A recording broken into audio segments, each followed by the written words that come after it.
Welcome to our first video feed lecture, I guess is the easiest way to say this. I'm not going to be talking at you for the entire duration, as you can see from the rest of this playlist and the email that I sent beforehand. But what I'm going to do right now is give you a brief introduction of the 8 or 9 videos that I've selected for today. And really where we're at right now with regard to this class and our project is, we've gone through 3 weeks of dealing with defining the terms. So we've defined positionality, we've defined performativity, and we've defined collective, or the collective practice, or collaborative practice. That's the word I've been using all semester.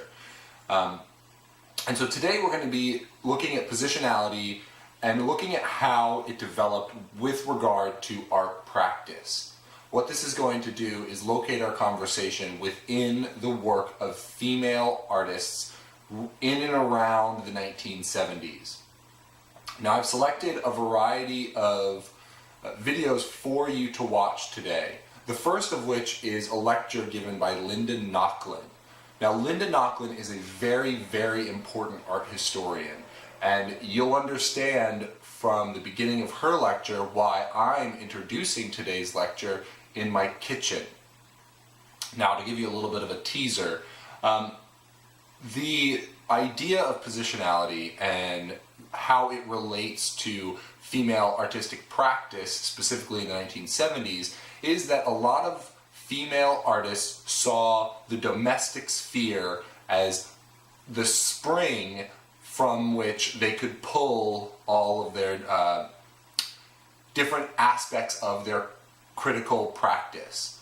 So if the woman's role, if the woman's position in the world was in the domestic sphere, female artists who wanted to comment on woman's role, on the woman's role in society, decided to examine the domestic sphere, or domesticity, as it's going to be referred to quite a lot today. And so we're starting off with Linda Nochlin.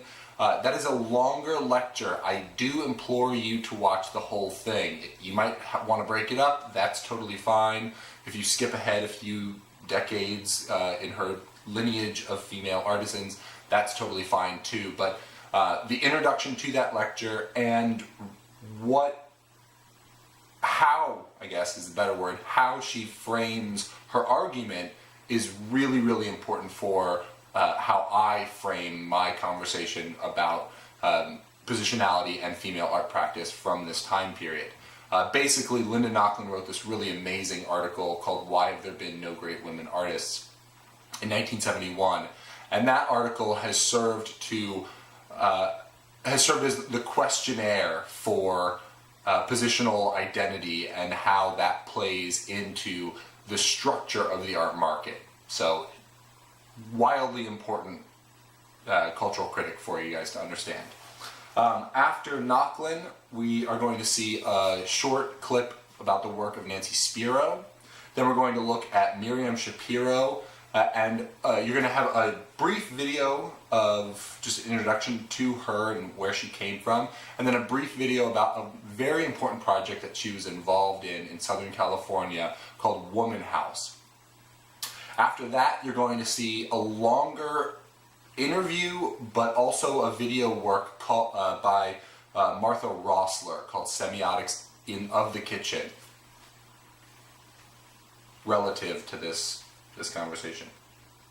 After that, you're going to be looking at Meryl Lauderman Euclides, who I talked about over the summer, but this will give you just a very brief understanding of where she's coming from as an artist and how she started to practice in the 1970s and is now the longest running resident artist for she's been the only resident artist in New York's sanitation department. There's a very good reason, and she gets to the bottom of it in that very short video. After that, you're going to be looking at a video by Betty Saar. And one of the things I find interesting about this transition is Betty Saar will talk to you about a cultural icon, but that cultural icon of womanness and in this specific case of blackness is relative to the domestic sphere. And then we're going to end with the Guerrilla Girls, who give a little, not a little talk, but they give a very informed talk about how their practice developed in the early 1980s. Now, what that is going to give you is a nice spectrum of development. You're going to start off in and around the very early 1970s and go through the very early 1980s. And this is going to be all relative to the things that you read in the feminist criticism book, specifically regarding the women's art movement and also, all the other writings that I had you read for this week. This is how the next 2 weeks are going to go. You're going to have this little chit chat with me real quick, and then there's going to be a string of videos that, you can see.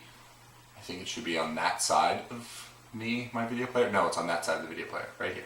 It's where you have videos. But it's not always going to be in my kitchen.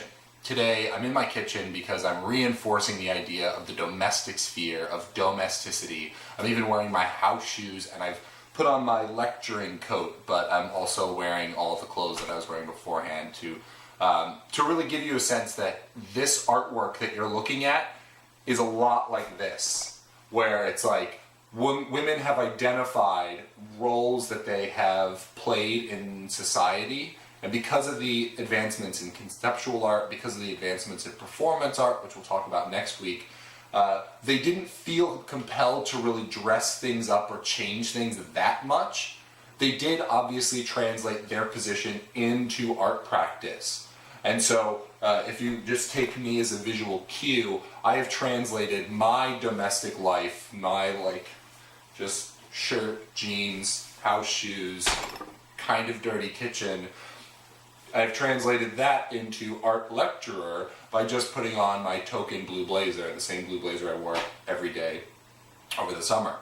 So that's pretty much it. I'm going to put up a discussion board so that you guys can bounce ideas back.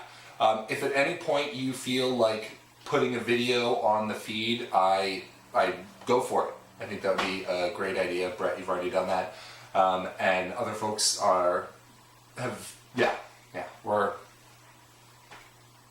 that's about it. Yeah, we're good. Okay. Enjoy, and I look forward to hearing your questions. See ya.